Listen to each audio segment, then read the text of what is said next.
beautiful babies, and welcome to Dune Club Session 1, where you should have read pages 1 through 59 in the mass market paperback of Dune. This has been a long time coming. I am so excited to read one of my favorite books with you guys. This is the greatest selling science fiction novel of all time, and I consider it to be an alchemical work of art, okay? Because Frank Herbert was not fucking around when he wrote Dune, all right? In fact, he did 6 years of research before even writing these books, okay? It's hardcore. This series beautifully intertwines mysticism, environmentalism, politics. I mean, there's just so much in these books, and I've found so much wisdom personally, and it's really helped me to grow and to have a greater awareness and understanding of how our world works. So here's an overview for Session 1. First and foremost, we're going to be talking a lot about Paul Atreides, the novel's protagonist, as well as what it means to be a Kwisatz Haderach and the Gom Jabbar. We'll also be going over the Butlerian Jihad, as well as the Orange Catholic Bible, the Order of the Mentats, the Bene Gesserit Order, and the Spacing Guild. We'll also be talking about the Harr Conans and their plot to destroy House Atreides with the help of the Emperor, as well as Chome Company. And finally, we will wrap it up with a few of my favorite inspirational passages. And then we're going to open it up to questions from our live audience.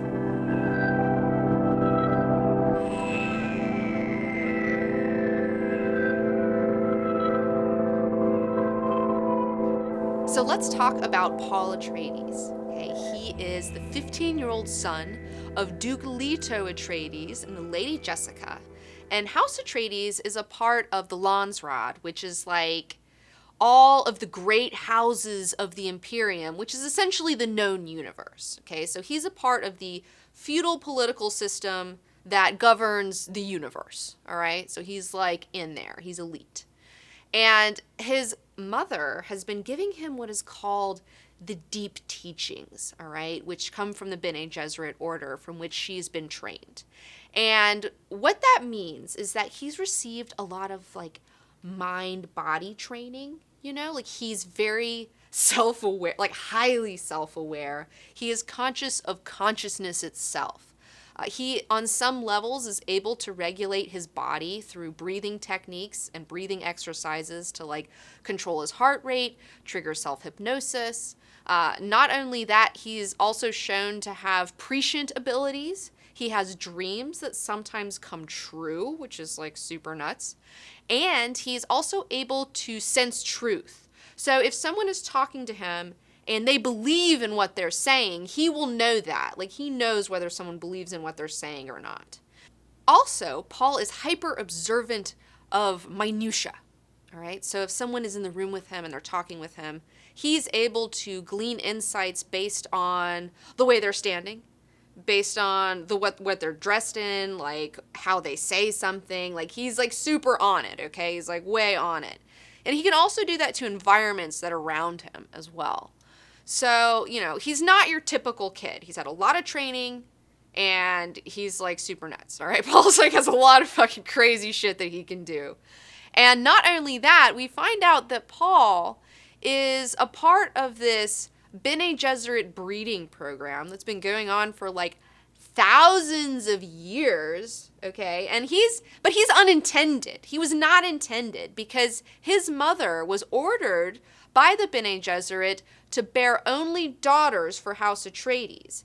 But because she loved the Duke so much, and they really do love each other, and because she also sensed the possibility of a Kwisatz Haderach, she disobeyed, which is a huge no-no, and gave birth to Paul instead. Now, the Bene Gesserit, what they had intended to do was to take a Atreides daughter and wed her to a Harr Conan heir, and then those two were going to have a Kwisatz Haderach, okay? But Jessica's messed everything up, and now if Paul is not a Kwisatz Haderach, then all of this shit that they've been doing for thousands of years is going to go to waste, okay? It's a huge problem for them. This is a huge problem. So now, let's talk a little bit about the Kwisatz Haderach. Okay? So the Kwisatz Haderach literally means a shortening of the way.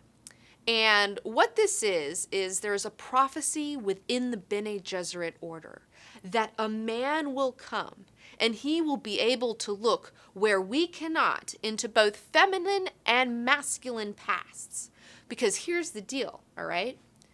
Bene Gesserit Reverend Mothers are Reverend Mothers because they've taken this truth-sayer drug, and it's a super poisonous narcotic, and they have to transmute it. And in doing so, if they're able to survive, they unlock all of the genetic memories on the female side of their ancestry, okay? So these women can look back thousands of years and, like, see what happened. Like, they were there. Like, it's insane. Like, it's insane. Do you know how much information that would be? Like, it would make you so much wiser and smarter, and, like, that's why they're so badass. It's just because, like, they've essentially lived through everything. They've seen it all, okay? So they know how shit works. But the deal is that there's never been a man who has been able to take this drug and has been able to unlock their genetic memories. And the deal is that, okay, so women are born with 2 X chromosomes, all right? Men are born with an X and a Y chromosome. So the reason that the Reverend Mothers can only see in the feminine side of their ancestry is because they literally don't have the genetic information to unlock. They need that Y chromosome to be able to look into the masculine pasts. And then you would have, like, double the information. I mean, you'd have so much more information. So they're looking for a dude that can essentially become a Reverend Mother. But, like, every other guy who's ever tried has died. All right? It's never happened before.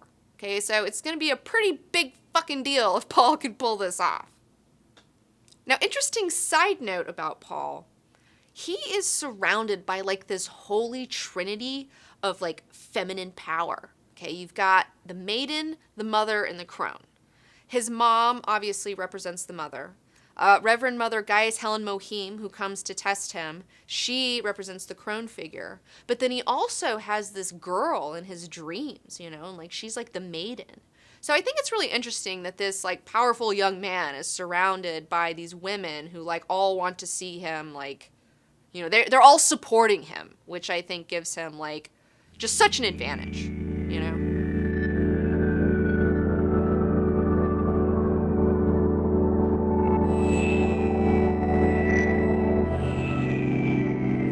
All right, we just mentioned Gaius Helen Mohim. Let's get into the Gom Jabbar, right? So we have this Reverend Mother. She comes to Castle Caladan, and the thing is that's really interesting here is that she's not just any Reverend Mother. She is the truth-sayer to the Padishah Emperor of the Imperium, Shaddam IV, okay? So she's, like, the main chick who's, like, there with the Emperor in all of his meetings, like, advising him on all sorts of stuff, you know, telling him what's what, right? But her obedience to the sisterhood, the Bene Gesserit sisterhood, like, supersedes that. Okay, so she has to leave her job for a minute and come all the way here to test this young man to see what's going on and see if he could possibly be the Kwisatz Haderach that they've been trying to breed for, like, so long. So because they're trying to essentially find a man who can become a Reverend Mother, they have to give him this test. And this test is given to all of the females who enter into the Bene Gesserit school. And not all women end up becoming a Reverend Mother, but all girls who are Bene Gesserit have to take this test. And it is essentially to test them to see if they can override their animal instincts, like if they have enough control over themselves to override their animal instincts when they encounter pain. Okay, so you got to keep your hand in that box, can't take it out. If you do, they'll kill you. And they would have killed Paul if he didn't pass the test, because he is a part of this breeding program. All the Bene Gesserits come from this breeding program. And they're not here trying to breed animals. They're trying to breed human beings. And I think it's fascinating what an elitist Frank Herbert is, okay? Because he's like, look, if you can't control your basic instincts, then you're no better than an animal. You know, I mean, that's what he's saying in this. Like, you have to be able to control yourself to, you know, have the right to call yourself a human being, which is like, oh, whoa. And fun fact, I was doing a little bit of digging on the word Gom Jabbar, and I'm not sure where Frank Herbert got Gom from, but I do know about Jabbar, all right? It is an Arabic term that means to use coercion to force something, which is like totally applicable to this situation where they're using like this test to force and see if this person can control themselves or not. But also it goes even deeper than that, all right? The constellation of Orion is known as Al-Jabbar, and Orion was the hunter. I mean, he was a great slayer of animals. So, and then you have the Reverend Mother talking about how she's going to kill you if you're an animal. So, man, that's pretty interesting. So now let's talk about the Butlerian Jihad. Okay, it's mentioned very briefly, but I want to talk about it because it's so fascinating, all right? So 10,000 years before the start of Dune, there was an event where everyone decided that computers are the worst and we have to get rid of them, like ASAP. And they violently expunged all thinking machines from society, all right? Not even a calculator is allowed anymore, all right? And so much so that they had to write a new commandment in their Bible, the Orange Catholic Bible. It says, "Thou shalt not make a machine in the likeness of a human mind." You know, it's just like, it's like that, all right? And I think it's really fascinating because in a lot of science fiction, you have a lot of AI and a lot of technology, you know, and there's a lot of focus on that.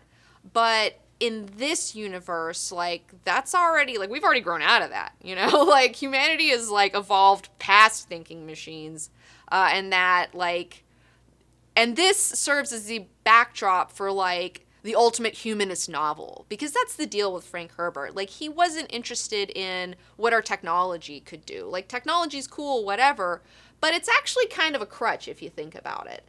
And he gets rid of that crutch, and now humanity has had to evolve itself to essentially, like, do all the things that technology can do. And out of that came 3 different types of schools in particular, okay? Because we could no longer have any sort of computers or anything like that, you had the Order of the Mentats, which came into being. And Mentats are essentially human computers. Like, they're able to store and analyze vast amounts of data, okay? Like, vast amounts, all right? Like, so much so, like, they're like hyper-logical beings. I'm telling you, they're just like human computers. And they're better than computers, though, because they can take all of this data and then extrapolate it and come up with conclusions and probabilities and advise people and say, hey, with all the data I have, this is what is looking like what's going to happen. And they're generally correct. And because of that, they're employed by people obviously in the great houses. They're advisors for political leaders. They're advisors for the military of these political leaders. They're also advisors for companies and things like that. Like, you're pretty much, if you're a Mentat, you're guaranteed a job. And in fact, a lot of military and political commanders also go through some form of Mentat training. Like, it's a whole thing. So you have these guys that take over as the logicians of the universe. Then you also have the Spacing Guild, or the Guild of Navigators.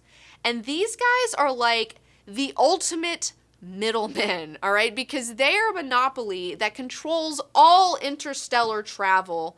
And they're based, like, they're very mysterious. Nobody knows exactly, like, how they're doing what they're doing. That's how they're able to be a monopoly. But it's theorized that they work off of pure mathematics. There's more to it we're going to get into later, but you've got the Spacing Guild, so they're, like, dealing with all the travel, because you can't have computers to get you from one place to another in a spaceship. You know, you got to have humans who are able to get people across the universe. And then you also have the Bene Gesserit Order.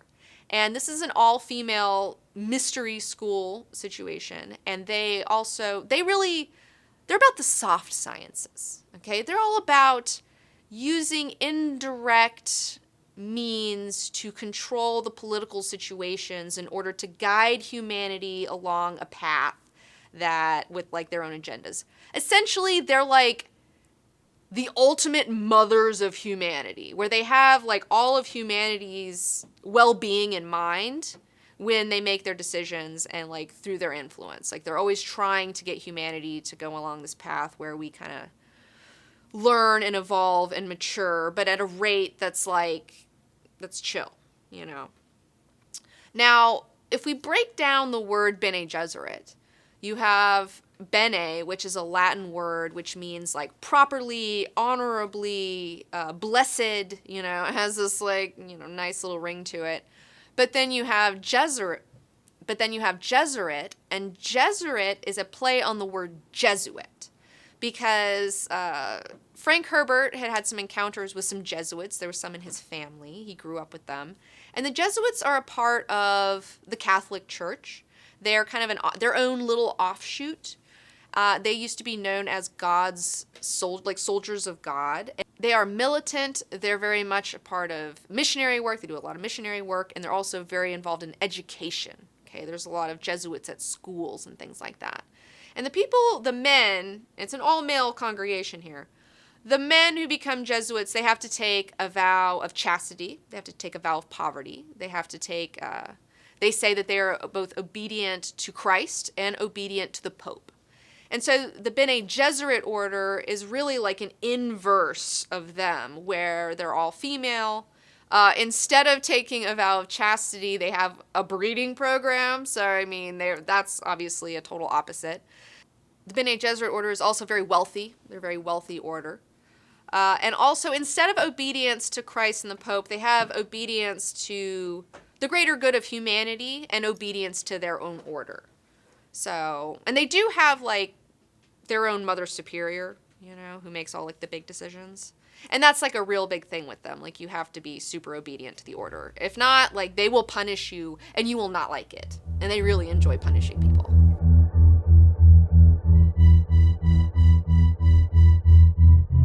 So now let's talk about the Harr Conans. These are, you know, the antagonists of our novel. House Harkonnen and House Atreides have been feuding for like generations. They got a lot of bad blood between them. And House Harkonnen is led by this ultra decadent figure, the Baron Vladimir Harkonnen. All right, he's like super fat. He's got all these rings on. I mean, he's just like uber wealthy. You also have his twisted mentat, Piter de Vries. And we also get to meet his nephew, whom he is grooming for the barony, Fade Rautha. Now, the reason why the Baron doesn't have any heirs of his own and he's grooming his nephew is because, and it's not explicitly stated, but it's because he's gay. And the thing is if you're looking for it, like, he's totally having sex with Fade. And, like, Fade is allowing it because he wants to secure the barony for himself when his uncle dies, so he just kind of goes along with it. But it kind of shows you, like, why Fade is, like, so fucked up, you know? He's, like, the anti-Paul. Like, he's surrounded by these, like, really twisted dudes, you know, who are, like, doing awful things and teaching him about how to rule through fear, how to manipulate people's weaknesses and through their addictions. I mean, it's like the teachings that he's getting versus the teachings of what Paul is getting. It's just like very different. And it's funny though to think that like Paul, if he had been a girl, would have married Fade. You know, like he would have been the man that Paul marries if he had been a girl. But obviously that didn't work out. So now instead of fucking, they're going to have to kill each other. You know, I mean, that's just how that goes. So let's get into the Harkonnens' plot here, okay? Because we're told, like, the whole thing. So, the deal is that Duke Leto Atreides has become very popular within the Landsraad, you know? Like, all the other great houses, like, kind of like him, you know? He's got some moxie, you know? He's just a good fucking guy. And so, the Padishah Emperor sees this, and he is like, this guy could be a challenge to my power. And before he becomes a problem, I just want to go ahead and eliminate him. But the thing is because he's popular, I can't just do it. I have to, you know, hide what I'm doing. I need to get rid of him in a very indirect way. So he's using the feud between the Atreides and the Harkonnens kind of as a cover, okay? And so what the plan is that because the Emperor is the Emperor, and he's got a lot of power. He's got most of the shares of Chom Company, which we'll get into Chom in a minute.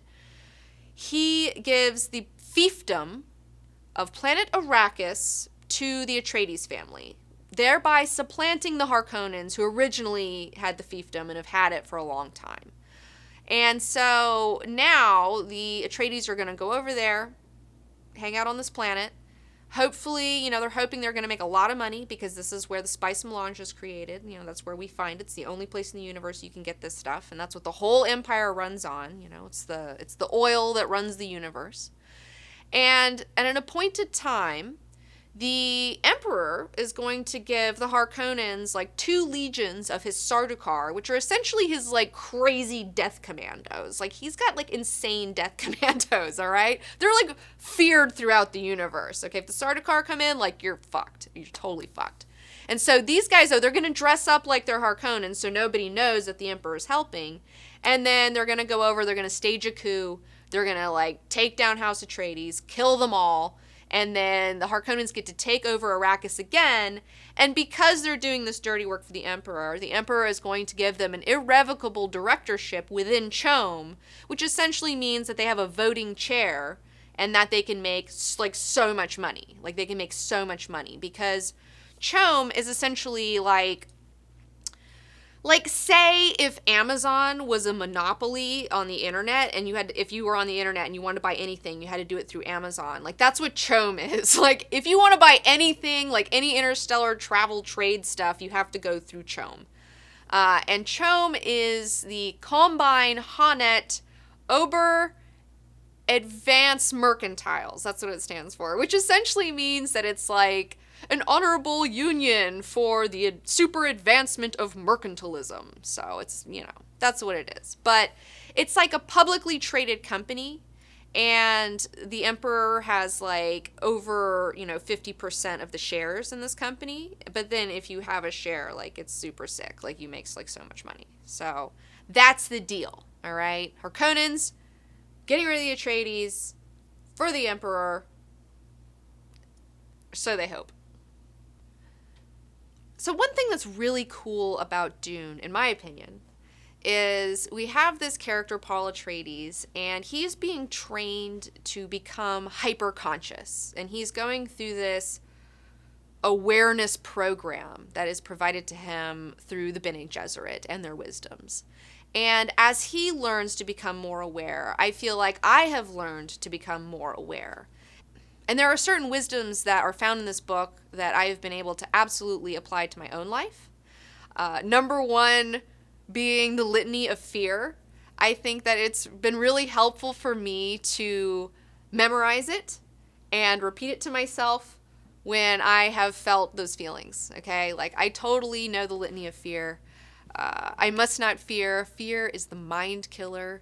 It is the little death that brings total obliteration. I will face my fear. I will allow it to pass over me and through me. And when it has gone past, I will turn the inner eye to see its path. And where the fear has gone, there will be nothing. Only I will remain, right? And it's so perfect because it's meditative. The purpose of meditation is to get you to think objectively about your thoughts and feelings when these things pop up, because we have these things going all the time, and we're not always looking at them from a higher perspective, we're dragged down into this bullshit. And so the litany of fear really helps you to have a higher perspective on it and to know that what you're feeling is merely an emotion and that it's going to go away and that it's nothing and that you just have to power through. You just got to do it. You got to face that fear. And it's really helpful. So I encourage all of you out there to memorize the litany of fear. It's been very, very useful to me. Another little snippet of wisdom that I found in these chapters was hope clouds observation, and that one really struck me. Because it's true. I like personally the saying hope for the best but expect the worst. That's kind of something that I live by.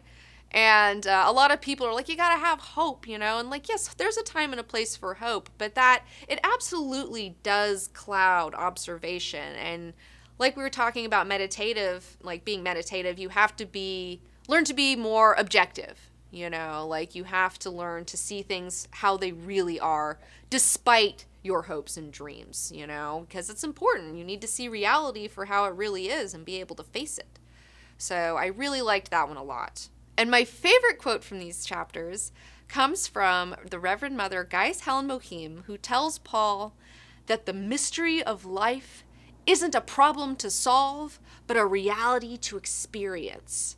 And like, I love that quote. I believe it, I feel it, I live it, and I think that we should all meditate upon it because there's a lot of truth there. So that's it for session 1 of Dune Club. Session 2, you're going to have to read pages 60 through 105.